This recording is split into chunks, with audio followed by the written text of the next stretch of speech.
All right, guys, welcome back to our ongoing discussion of carbohydrate metabolism, and specifically this central core of intermediary metabolism, where we're going to take things like sugars, specifically molecules like glucose here, and break it all the way down for maximal energy return, right? And we started this process over the last few lectures talking about glycolysis, right? And so just as a quick reminder to sort of set the stage, remember we had this key aldehexose, glucose, which we went through a series of steps, right?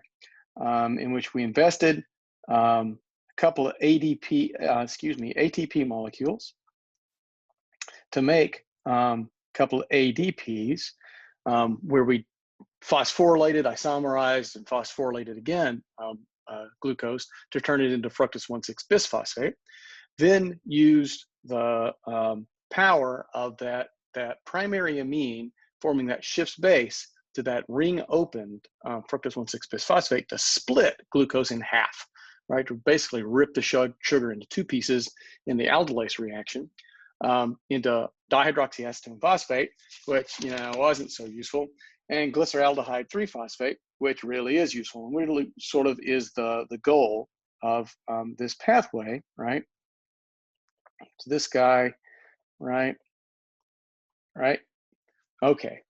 And we then subsequently ran a set of reactions designed to get us some energy back, right? And so the first step of this was, of course, the GAP-DH reaction. We ran this oxidative phosphorylation reaction to create this high-energy acyl phosphate group, right?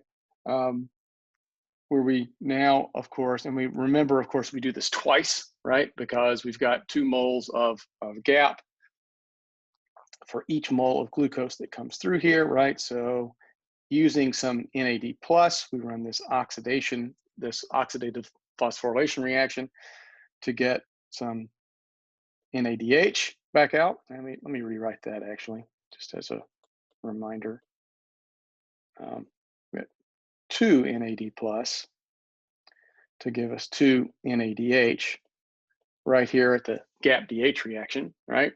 Which then gives us that mole, those 2 moles of glyceraldehyde 1,3-bisphosphoglycerate, which we then ran through a set of steps, right, where we actually now get some ATP back, right? We take ADP and inorganic phosphate, right, and we can now make some ATP, right? We do that a couple of times, two different reactions.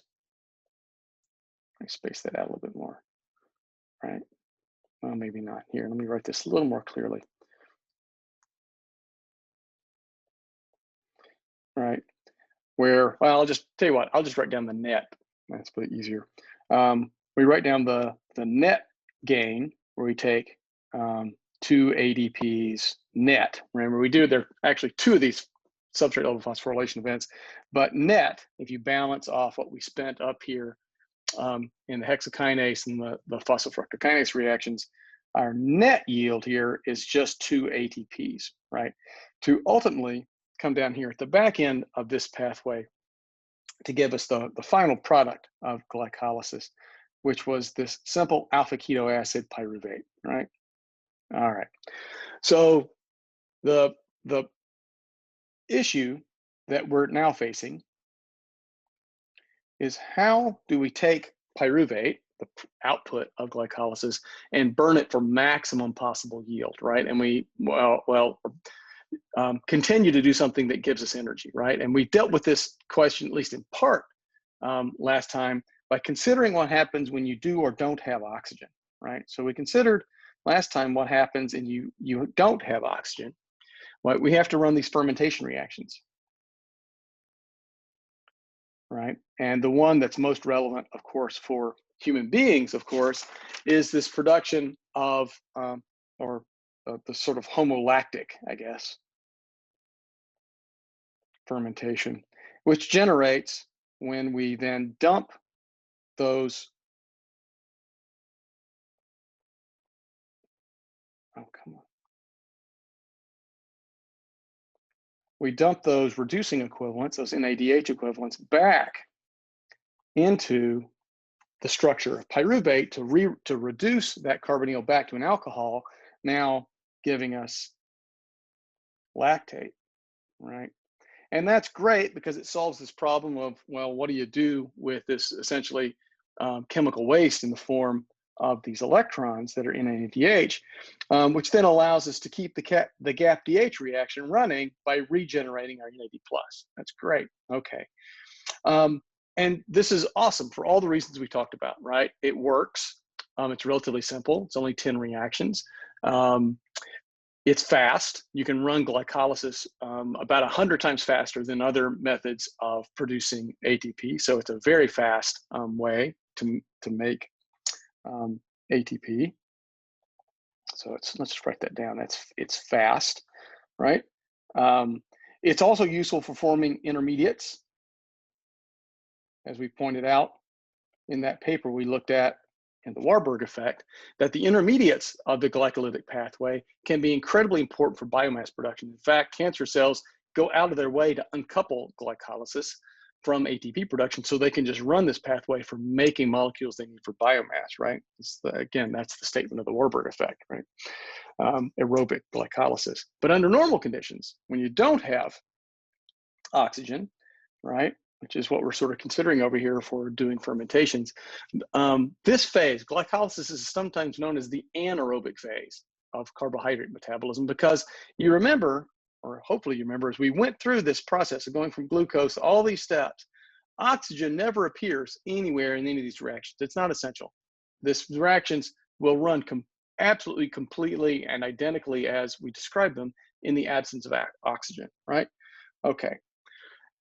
But there was one wrinkle, right, if you remember, and that's that glycolysis is pretty inefficient in terms of the energy yield, right? The yield in terms of the energy production is about 5% of the total available free energy, combustion-free energy, or just extractable free energy available in glucose, right? You run through glycolysis, right? You do get these 2 net ATPs out, but if you can't use the NADH, you basically have to dump those.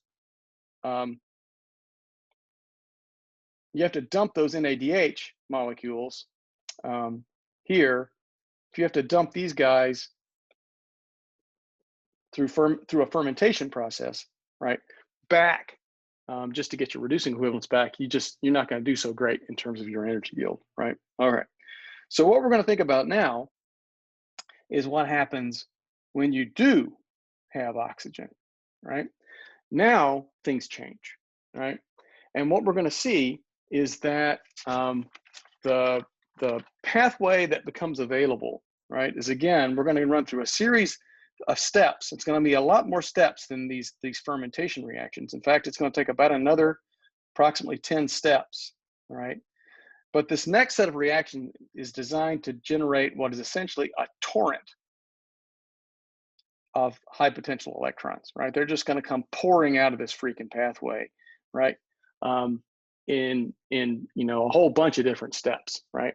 I'm going to squeeze the structure of pyruvate here all the way down to water and carbon dioxide. We're going to get everything out of it we possibly can, right?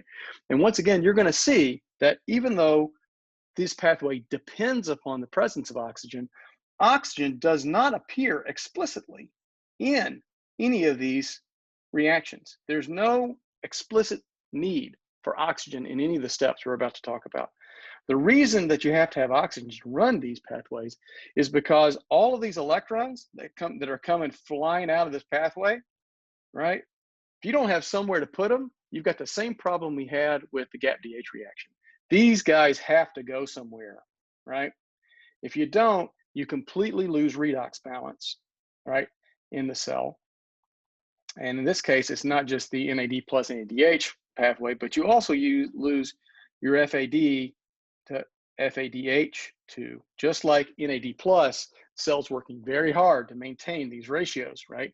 And if you don't have somewhere to put all of those electrons, you got a problem, right? And that is what oxygen is for. All these electrons that are come flying out of this pathway, ultimately, the reason for the oxygen dependence here is because that's where they're headed, right? In fact, dumping those electrons into oxygen is ultimately what creates the water that is a product of this pathway, in addition to carbon dioxide, right? Okay, now, of course, maybe you remember, hopefully you remember, the pathway that we're about to talk about isn't a linear pathway, right? It's a circular pathway. It has some really interesting characteristics to it. And it's known, of course, as the citric acid cycle.